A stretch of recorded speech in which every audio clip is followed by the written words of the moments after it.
Hey, sports card fans, it's John, Wade Boggs fan. Hope you're all doing well. With the Strongsville, Ohio show coming up in 2 weeks, I thought I would do a quick little video to talk about some of the goals I'm going to have for the show. Now, for my budget for the show, I'm going to have maybe $500, which is a lot for me. I do have the bulk of my savings still set aside for the national, but I think I could do pretty good with $500 budget, given some of the cards that I'm going to be looking for. It's generally not a good idea when you go to a show to have specific cards that you're targeting, unless they are special, unique cards that you really want to add to your collection. But for me, there's still so many cards, vintage baseball cards, that I want to add to my collection. Generally, not a good idea to focus on a couple because there may not be those particular cards at the show. So I do have a fairly wide list of potential cards. So I thought I would go through, again, sort of my target list. Now, the first one is, if you've been following along, I'm working on trying to complete a 1978 top set. Now, I am only 17 cards away. One of those cards is a common card. So hopefully there'll be a couple dealers there that have some binders of commons that I can look through, hopefully find that one common card in the right condition, centering to suit my needs. And the remainder of the cards are some minor Hall of Famers, but I'm still missing some of the big key individual cards in the set, namely the Eddie Murray rookie card, the Paul Molitor Alan Trammell rookie card, the Nolan Ryan regular card, and I think the Record Breaker card, and the George Brett card.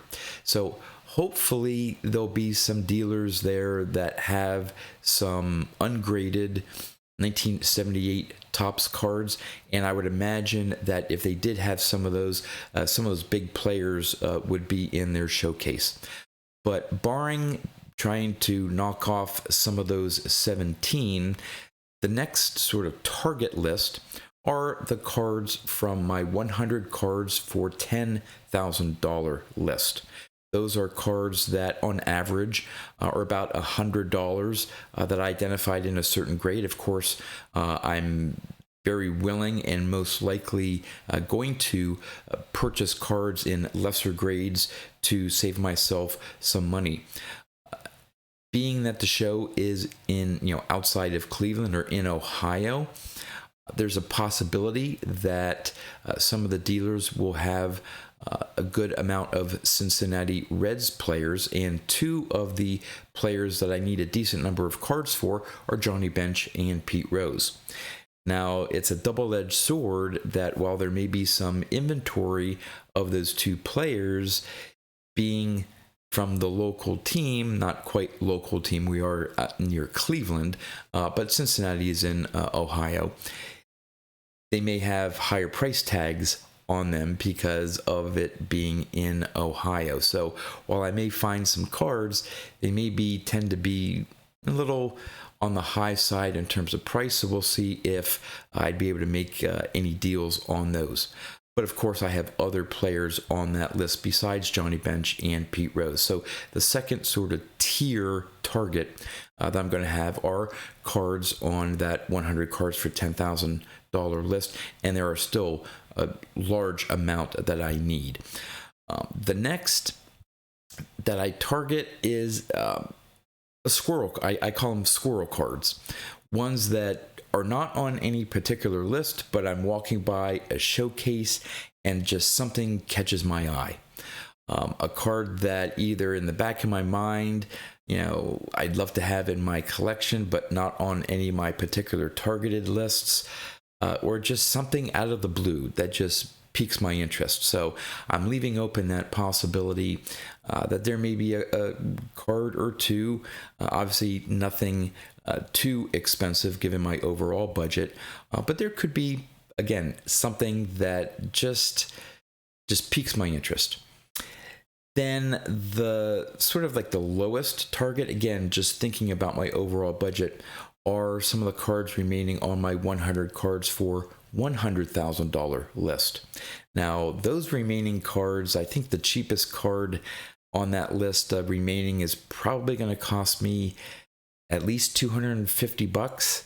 So with a $500 total budget, I'm looking at maybe one card and still have some other money remaining to buy some other stuff. So odds are I'm probably not going to be picking up any of the cards from that list. That'll be my national budget, which I plan to have a lot larger budget than I will for Strongsville. And it's at the national that I'll probably target some of the cards on that 100 cards for $100,000 list. But finally, the main goal out of all of them is to hang out with all the fellow YouTubers that are going to be there. I've been following Christopher Missouri's videos, and I think at last count, it's just under 50. It's like 47 or so fellow YouTubers. I think most of them are content creators. I think there's a couple. I'll be traveling with one who's an avid follower and watcher of our YouTube channels, but doesn't create any content of his own. Although maybe on the trip out there, I'll get to convince him to start making content. But I think for the majority of the YouTubers going there, they will be content creators. So really looking forward to, just like I do with the nationals that I've been attending, is hanging out with all these great guys and just, seeing what they pick up and just talking about the hobby that we all love. So of course, that is going to be my main goal. So would love to know your thoughts on what some of my targeted areas are. And I'll throw it out there. If there are any cards that you think I should target to pick up that you think would fit very well in my collection, I'd love some suggestions. So with that, that's all I have for you. So until next time, thanks for watching.